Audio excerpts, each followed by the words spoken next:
Hello students, welcome to global online. This is Ankita Sood. Communication unit की preparation के लिए most important ये होता है कि आप प्रीवियस ईयर क्वेश्चंस और एक्सपेक्टेड क्वेश्चंस के साथ अपनी तैयारी करें। इसीलिए स्टूडेंट्स, आज की सीरीज में आपके लिए मैं बहुत ही ज़्यादा इंपॉर्टेंट क्वेश्चंस की सीरीज लेकर आई हूँ, जो कि as it is upcoming examination में पूछे जा सकते हैं। हमेशा की तरह हर एक क्वेश्चन के आंसर के साथ आपको एक्सप्लेनेशन भी दी जाएगी, ताकि आप सबके सारे कॉन्सेप्ट्स आसानी से क्लियर होते रहें। तो चलिए फिर सेशन पर आगे बढ़ते हैं। स्टूडेंट्स, पेपर वन प्रिपरेशन के लिए एक कंप्लीट कोर्स हम लेकर आए हैं जहां पर आपको डेली लाइव लेक्चर्स के साथ पेपर से पहले पूरा सिलेबस तो कवर करवाया ही जाएगा। साथ ही प्रीवियस ईयर क्वेश्चंस 2018 से लेकर के 2024 तक के भी कंप्लीट करवाए जाएंगे। हर एक क्वेश्चन को इजी एक्सप्लेनेशन के साथ आपको बताया जाएगा, जिसके साथ आपको आसान ट्रिक्स दूंगी जो कि बहुत आसानी से आपको करेक्ट आंसर ढूंढने में मदद कर सकती है। साथ ही एक स्पेशल व्हाट्सएप ग्रुप में आपको ऐड किया जाता है इस कोर्स में, जिसमें कि आपको हर क्लास के बाद उसकी पीडीएफ मिल जाएगी। एंड अगर कोई भी डाउट्स हो, आपको कोई भी सवाल परेशान कर रहा हो, तो वो डाउट्स आप अपने ग्रुप में भी टीचर के साथ शेयर कर सकते हो। कंप्लीट कोर्स की जानकारी के लिए ये 2 नंबर्स आपको दिए जा रहे हैं, इन पर व्हाट्सएप के थ्रू कांटेक्ट कर लीजिए। साथ ही कुछ फ्री वीडियोस देखनी है, मॉक टेस्ट अटेम्प्ट करने हैं, तो ग्लोबल ऑनलाइन ऐप को जरूर डाउनलोड कीजिए। स्टोर सेक्शन पर सर्च बार में आपको लिखना है जेके सेट 2024 पेपर वन। कंटेंट पर जाकर कंप्लीट कोर्स आपको मिल जाएंगे। ये उन स्टूडेंट्स के लिए हैं जो कि डेली लाइव क्लासेस ज्वाइन नहीं कर पाते हैं, और बाकी सबके लिए लाइव क्लासेस भी मिलेंगी। और जैसे भी आपको कंफर्टेबल है, आप उस अकॉर्डिंग मॉर्निंग और इवनिंग बैचेस को ज्वाइन कर सकते हो। तो ये नंबर्स हैं जिन पर इजीली आप कॉन्टेक्ट कर लीजिए। तो हमारा पहला क्वेश्चन है, which of the following can be the major communication barriers to online teaching. तो ऑनलाइन टीचिंग, जैसे कि आप अभी मेरा ये लेक्चर देख रहे हो, इसमें सबसे बड़ा एक बैरियर, सबसे बड़ी एक बाधा क्या हो सकती है? टेक्नोलॉजी, लीगैलिटीज, स्टूडेंट्स की कम्युनिटी, कल्चर या फिर जेंडर। तो सबसे पहले तो देखो स्टूडेंट्स, ऑनलाइन टीचिंग की बात कर रहे हैं, तो यहाँ पर आप पहले तो वीडियो को पॉज करके इसको समझ लीजिए खुद से, उसके बाद ही जो डिटेल्ड एक्सप्लेनेशन मैं बता रही हूँ उस पे जाइएगा, ठीक है? सो टेक्नोलॉजी, टेक्नोलॉजी क्या करती है? अगर आप लोगों के पास मोबाइल ही नहीं है, एक अच्छा इंटरनेट कनेक्शन ही नहीं है, तो आप लोग ऑनलाइन क्लासेस ले ही नहीं सकते। तो ये एक सबसे बड़ा बैरियर है। उसके बाद आ जाता है कल्चर। अभी भी हमारे बहुत सी जगह ऐसी है जहां पर कल्चर में ये बोला जाता है कि लड़कियों को एक अच्छी एजुकेशन नहीं दी जाती है, उन लोगों को मोबाइल फोन्स, इंटरनेट, ये सब चीजें नहीं प्रोवाइड करवाई जाती हैं। तो ये एक कल्चर बहुत बड़ा बैरियर होता है। सिमिलर जेंडर्स का भी यहाँ पर पॉइंट रहेगा। सो करेक्ट आंसर क्या है? Correct answer is option number 2, that is A, D and E. Next question is assertion reason based. Giving orders to student in the classroom is a specific form of communication. यानी कि छात्रों को कुछ आदेश देना एक communication का ही तरीका होता है कक्षा में। इसका कारण ये है, the manner of orders depends on the cultural background of the student involve. कि किस तरीके से हम उनको ऑर्डर दे रहे हैं, वो उनकी कल्चरल बैकग्राउंड पर, जो स्टूडेंट है जिस स्कूल में वो पढ़ रहे हैं, उस कल्चरल बैकग्राउंड पर डिपेंड करता है। तो इसमें वीडियो को पॉज कीजिए एंड करेक्ट आंसर मैं बता रही हूँ, that is option number 1, both A and B are true, और आर इसका बिल्कुल सही एक्सप्लेनेशन है। ये क्यों है? क्योंकि देखो, कक्षा में स्टूडेंट्स को ऑर्डर देंगे तो इससे पता चलेगा कि कैसे, किस तरीके से लोगों के साथ बात करनी है। एंड ये डिपेंड करता है हमारे बैकग्राउंड पर, हमारी लोकेशन पर, जहां पर हमारा क्लासरूम है, जिस कॉलेज यूनिवर्सिटी में हम लोग पढ़ रहे हैं। डायरेक्टली बढ़ते हैं अपने अगले क्वेश्चन की ओर। ये भी असर्शन रीजन बेस्ड क्वेश्चन है। इसमें पूछा गया है, universality of communication makes education vital and vibrant. यानी कि संचार की सार्वभौमिकता शिक्षा को जीवंत और भी ज्यादा जीवंत बना करके रखती है, उसको स्प्रेड करती है ऑल ओवर द एरिया में। इसका कारण ये बताया गया है, semiotic narration does not let itself credence to make it an efficient mode of teaching. यानी कि लाक्षणिक वर्णन इसे शिक्षण का एक कुशल तरीका बनाने के लिए खुद को विश्वसनीय नहीं बनाता है। बहुत ही सिंपल क्वेश्चन है, बहुत ही बेसिक डेफिनेशंस है। करेक्ट आंसर क्या है? That is option number 3, statement A. Assertion बिल्कुल सही है, लेकिन आर इसका कारण बिल्कुल ही गलत स्टेटमेंट है। ओके, क्योंकि देखो, जो भी संचार में सार्वभौमिकता होती है, यानी कि सभी लोगों को जो एक साथ शिक्षा प्रोवाइड करवाई जाती है यूनिवर्सिटी लेवल पर, वो वाइटल और वाइब्रेंट होती है। इससे स्टूडेंट अपने करिकुलम के अलावा बहुत सी चीजें और भी सीखते हैं। नेक्स्ट क्वेश्चन है, मैच द फॉलोइंग से रिलेटेड, जिसमें कि एक तरफ टाइप्स ऑफ कम्युनिकेशन दिया है, दूसरी तरफ उनके डिस्क्रिप्शन दी है। हिंदी मीडियम स्टूडेंट्स भी यहाँ पर डिटेल में देख सकते हैं। पहला है डायडिक कम्युनिकेशन, ये एक प्रीवियस ईयर क्वेश्चन है जो कि एग्जाम में बहुत बार पूछा जा चुका है। दूसरा है public communication, organisational communication and mass communication. बहुत से स्टूडेंट्स ऐसे होंगे जिन्होंने शायद ऊपर के ये 3 वर्ड्स अभी तक नहीं सुने होंगे, लेकिन मास कम्युनिकेशन यूजीसी नेट अगर आप कर रहे हो तो इस टॉपिक को बिल्कुल मिस नहीं कर सकते।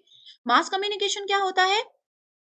वीडियो को पॉज करके पहले आंसर नोट कीजिए, फिर एक्सप्लेनेशन पे जाइएगा। मास कम्युनिकेशन होता है जहां पर एक पर्सन बहुत सारी ऑडियंस को, एक लार्ज नंबर ऑफ ऑडियंस को एक साथ कोई इंफॉर्मेशन प्रोवाइड कराते हैं, जैसे कि न्यूज चैनल, जैसे कि रेडियो एफएम, जैसे कि कोई भाषण देते हैं। ठीक है, तो ये होता है मास कम्युनिकेशन। सो मास कम्युनिकेशन से डायरेक्टली आप इसका आंसर आइडेंटिफाई कर सकते थे कि क्या है, messages flow through a network of interdependent relationship. ठीक है, एंड बाकी के भी आप यहाँ पर मैच करके देख सकते हो। Next question is communication stimuli used to convey the messages are known as. So संदेश संप्रेषित करने के लिए, संदेश भेजने के लिए, स्टिमुलाई का मतलब है कम्युनिकेशन करने के लिए, मैसेज भेजने के लिए कौन सी चीज का सबसे ज्यादा संचार में उत्तेजनाओं का होना जरूरी होता है? तो वो होता है कोड्स का होना जरूरी। बहुत डायरेक्ट डेफिनेशन है, बहुत बेसिक क्वेश्चन है। Again, assertion reason based question we have in group discussion. Some participants enter the fray with big chips on their students. Group discussion में बहुत सारे लोग होते हैं, सबको बोलने का पूरा अधिकार होता है। रीजन क्या है? There are antagonist people who are calm and listed. So calm and listed, ठीक है। सो बहुत से लोग ऐसे होते हैं जो कि वहां पर के विरोधी लोग होते हैं, जो कि क्लैम और सूचीबद्ध हैं। करेक्ट, इसका ये कारण इसमें बताया गया है। सो अच्छे से समझिए, करेक्ट आंसर क्या है? Option number 4, that is A is not correct but R is correct. So group discussion में कुछ पार्टिसिपेंट्स जो है वो free with big chips on their students, इसके लिए वहां पर आते हैं। Because of new media learning is no longer an assembly of. So new media में क्या चीजें आती है? ऑनलाइन टीचिंग आती है, टेक्नोलॉजी आती है, ऑनलाइन जो कम्युनिकेशन हम करते हैं वो सब चीजें आती है। Learning is no longer an assembly of facts. ठीक है, इसमें ज्यादातर फैक्ट्स पर लोग, तथ्यों पर बात नहीं करते, बस कम्युनिकेट करते हैं।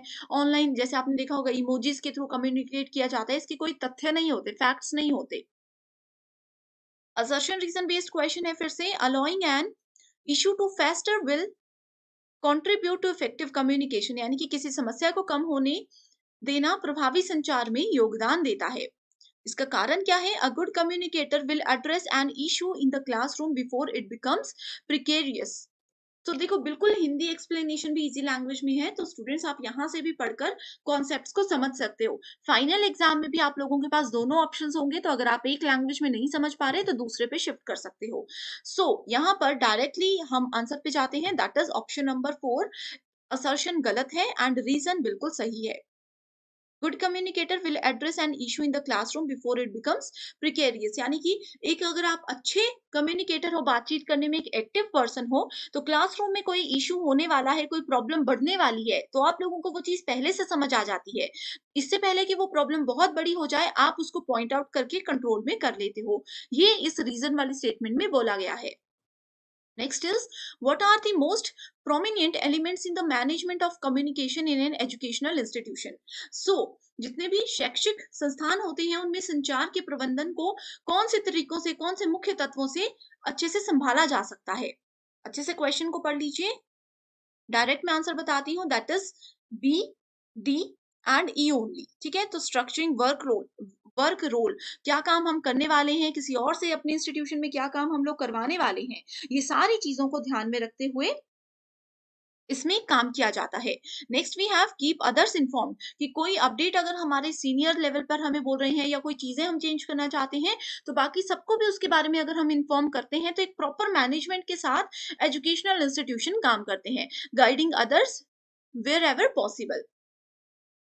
Next question is, the concept fraction of selection in classroom communication is determined by the expectations of reward related to. So, कक्षा संचार में चयन का अवधारणा अंश संबंधित इनाम की अपेक्षा से निर्धारित होता है। तो किसकी अपेक्षा से उसको निर्धारित किया जाता है? Efforts needed. तो कितने एफर्ट्स, यानी कि कितने प्रयास करने की हमें जरूरत है, इस चीज के बेसिस पर वहां पेपर 2 के फाइनल रिवीजन के लिए एक स्टडी मटेरियल हम लेकर आए हैं जिसमें आपको full syllabus updated notes and MCQs मिलेंगे। एमसीक्यूज के साथ स्टूडेंट्स यहाँ पर आपको आपके स्टेट और अदर स्टेट्स के पीवाईक्यूज भी हम प्रोवाइड करवाते हैं। एंड ये सारा कंटेंट पीडीएफ की हेल्प से मिलेगा जो कि ना सिर्फ एग्जामिनेशन बल्कि इसके बाद होने वाले इंटरव्यू को क्वालिफाई करने में भी आपको हेल्प करेगा। तो ये जो भी सब्जेक्ट्स आपके सामने हैं आपको इनके फाइल्स का एक्सेस मिल सकता है। इसके लिए गिवन नंबर्स पर आपको व्हाट्सएप के थ्रू कांटेक्ट करना है और पूरी जानकारी मिल जाएगी। Next question is assertion reason based universality of communication makes education. ये स्टूडेंट्स रिपीटेड क्वेश्चन है, इसको आप लोग नोट कर लीजिएगा। नेक्स्ट क्वेश्चन है, एक तरफ एग्जांपल्स दिए गए हैं, दूसरी तरफ टाइप्स ऑफ कम्युनिकेशन दिया गया है। Horizontal, intrapersonal, mass and group communication basic question है। जल्दी से वीडियो को पॉज करके आप इसका आंसर देख सकते हो। ठीक है, हॉरिजॉन्टल कम्युनिकेशन क्या होता है? Internal conversation with fellow workers, अपने लेवल के लोगों के साथ अगर हम बात कर रहे हैं, जैसे एक डिपार्टमेंट के एचआर दूसरे डिपार्टमेंट के एचआर के साथ बात करते हैं, इस तरह से आप यहाँ पर देख सकते हो। Mass we have already discussed. ठीक है, यहाँ पर फटाफट से आप इसको देख सकते हो, बिल्कुल बेसिक डेफिनेशन है। The chronological sequence in the development of communication system is, so communication अगर हमें करना है तो उसका एक सीक्वेंस होता है, तो वो सीक्वेंस क्या है? इमर्जेंस ऑफ लैंग्वेज, यानी कि हमें पहले भाषा को डिसाइड करना है कि ए और बी अगर बात करना चाहते हैं तो किस लैंग्वेज में बात करेंगे ताकि दोनों को समझ आए। Cave paintings, interpersonal communication, verbal यानी कि बोल करके हम बात करने वाले हैं। Appearance of printing technology, telecommunication system. So correct answer is cave paintings, यानी कि केव पेंटिंग्स का मतलब, यहाँ पे थोड़ा सा हिंदी में प्रॉब्लम है। केव पेंटिंग्स का मतलब होता है कि पहले हमें टॉपिक पता होना चाहिए कि हम क्या करने वाले हैं, कि हम किस बारे में बात करने वाले हैं, किस तरह के लोगों के साथ हम बात करने वाले हैं। उसके बाद लैंग्वेज डिसाइड होती है।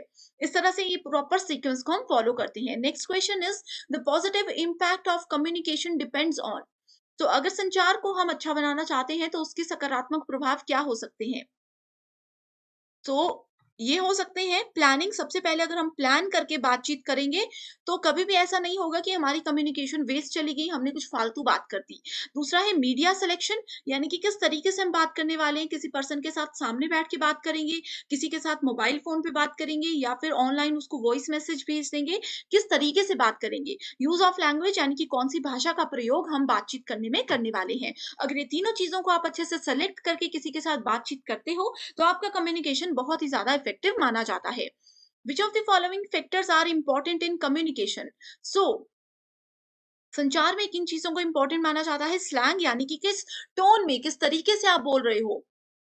कैनिकल एटीट्यूड, यानी कि आपका एटीट्यूड क्या है। कई बार होता है हम बेसिक सी चीजें बोलते हैं लेकिन हमारे बोलने का तरीका ऐसा होता है कि सामने वाला उसको गलत वे में लेकर के चला जाता है। नेक्स्ट इज फ्रेमिंग, कि किस लेवल तक कौन सी बात हमें किसी को बतानी है। कई बार होता है ना, थोड़ी सी बात बतानी होती है लेकिन हम बहुत ज्यादा खुल जाते हैं किसी के सामने, जो नहीं बताना होता वो भी बता देते हैं, वो फ्रेमिंग आता है। प्राइमिंग मतलब कितनी बात को कितने लेवल तक खींचना है, कितना बताना है। इमीडिएसी मतलब तत्कालता, कितनी जल्दी कितने पॉइंट्स को हमें यहाँ पर प्रेजेंट करना है। तो एक कम्युनिकेशन को अच्छा बनाने के लिए कौन सी चीजें इंपॉर्टेंट है? सी, डी एंड ई। ठीक है, अगर हमारी टोन खराब है, हमारे बोलने का तरीका गलत है, तो वो नॉर्मल सी बात में भी लड़ाई बढ़ सकती है। ठीक है, सो इसीलिए ऑप्शन ए और बी को हमने कैंसिल कर दिया है। Next question, types of communication and examples दिए गए हैं। सो बाकी तीन अगर नहीं पता, क्योंकि थोड़ी सी यूनिक लैंग्वेजेस है, यूनिक वर्ड्स हैं, सो आपको नॉन वर्बल पता होगा, जिसमें हम शब्दों का प्रयोग नहीं करते, सिर्फ इशारों से बातें करते हैं। वो इशारे मुंह से भी हो सकते हैं, हाथों से भी हो सकते हैं, बॉडी लैंग्वेज से भी हो सकते हैं।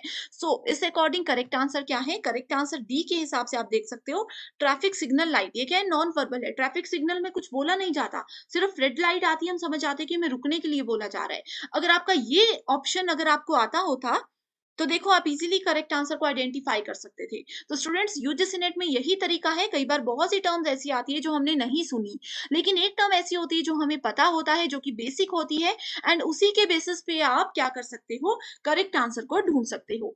Next is in communication interpretation of the message depends on. अब देखो स्टूडेंट्स, इस क्वेश्चन में जो मैंने आपको ट्रिक्स बताई, अगर आपको ये हेल्पफुल लगी है एंड आप चाहते हो कि इस सीरीज को मैं कंटिन्यू रखूं एंड इसी तरह से स्मार्ट एंड शॉर्ट ट्रिक्स पे अलग से भी एक वीडियो लेकर आऊं, तो आप मुझे कमेंट जरूर कर सकते हो। तो interpresentation interpretation of a message depends on what? So ये किस पे डिपेंड करता है? कॉन्टेक्स्ट पे, कि मैसेज का प्रसंग क्या है, उस पे डिपेंड करता है। The sequence of cultural institutions in communication is. So cultural institution communication किस तरह से हम सीखते हैं? सबसे पहले एक बच्चा फैमिली से बोलना सीखता है, फिर स्कूल में जाता है, फिर रिलीजन अपने धर्म के बारे में जानना और बोलना सीखता है, उसके बाद मास मीडिया यानी कि लोगों के बीच में बोलना सीखता है। So correct answer is option 1। Statement based question है, free and unlimited use of non verbal cues enhance the communicative aspects of classroom teaching. And इसकी स्टेटमेंट 2 बोलती है, pleasant persona of the teacher enlivens the classroom ecosystem in the light of these two statements। कौन C correct है? तो यहाँ पर अगर आप लोग देखोगे, सब करेक्ट ऑप्शन है हमारे पास option number 2। Next question is the consequences of effective classroom communication are. So प्रभावी कक्षा संचार के परिणाम क्या होते हैं? ये क्वेश्चन बहुत बार मैंने डिस्कस किया है, इसको एक्सप्लेन भी मैं नहीं करूंगी, डायरेक्ट आप आंसर बताओगे। That is option number 4। Next is authors दिए गए हैं एंड कम्युनिकेशन के कुछ कॉन्सेप्ट्स दिए गए हैं। ये क्वेश्चंस बहुत बार आते हैं, ठीक है। सो देखो, कम्युनिकेशन का कौन सा कॉन्सेप्ट किस ऑथर ने दिया है, कम्युनिकेशन के डेफिनेशंस कौन से ऑथर ने दी है, ये भी पूछा जाता है। So option number 3 is the correct answer. इसमें एक्सप्लेनेशन कुछ भी नहीं है, बस आप नाम याद रख लीजिए। Poor listening by audience leads to. अब मैं आपको पढ़ा रही हूँ, आप में से बहुत से बच्चे ऐसे होंगे जो कि वीडियोस देख रहे हैं लेकिन याद कुछ नहीं आ रहा, सुन ही नहीं रहे हैं, तो याद भी कहाँ से आएगा? तो इससे क्या हो सकता है? इससे इनएक्यूरेट इन्फरेंस हो सकता है, यानी कि गलत निष्कर्ष निकल सकता है। अब आप लोग सुनोगे ही नहीं क्लास में टीचर क्या बोल रहे हैं, तो आप लोगों के मार्क्स कम आएंगे। मार्क्स कम आएंगे तो आप लोग ब्लेम करोगे अपने एजुकेटर को कि उन्होंने नहीं पढ़ाया, तो ये इनएक्यूरेट इन्फरेंस होता है। Identify the correct sequence of mass media functions. Mass media function का एक सीक्वेंस कौन सा होता है? ये होता है, पहले आपके पास इंफॉर्मेशन होती है, फिर एजुकेशन, फिर entertainment, then we have transmission of culture, then social integration. Which of the following are true in respect of communication? Communication में कौन कौन सी चीजें बिल्कुल ट्रू है? फिल्टरिंग द प्रोसेस, कि बोलना कितना बोलना है, किसी को कितनी बात बतानी है। बैरियर लेस प्रोसेस, कि कम से कम बाधा हमारे बोलने के तरीके में हो। Life long process, universal process या कलेक्टिव प्रोसेस। करेक्ट आंसर है सी, डी एंड ई ओनली। क्योंकि कम्युनिकेशन में हम जितनी मर्जी कोशिश कर लें बैरियर्स ना आए, लेकिन कुछ भी हो सकता है। फिल्टरिंग प्रोसेस भी ये हो सकता है, ठीक है। Next is cognitive dissonance in classroom communication is the result of. तो कॉग्निटिव मतलब मेंटल लेवल, किसी के दिमाग में कितनी चीजें हैं, उनका मानसिक जो लेवल है, दिमाग याद रखना, ये सारी चीजें आती हैं कॉग्निटिव के अंदर। तो इसका करेक्ट आंसर है स्टूडेंट के इंटरेस्ट पर। कोई स्टूडेंट अगर अच्छे से सुन रहा है, क्लास में पूरा दिमाग लगा करके सुन रहे हैं, तो वो अच्छा स्कोर करेंगे। उनका इंटरेस्ट है, वो तभी सुनेंगे। किसी स्टूडेंट का इंटरेस्ट ही नहीं है, वो जबरदस्ती बैठे हैं, तो वो सुनेंगे ही नहीं। तो क्लासरूम में कम्युनिकेशन बेहतर हो ही नहीं सकता। So thank you so much for watching the session and I wish you all the very best.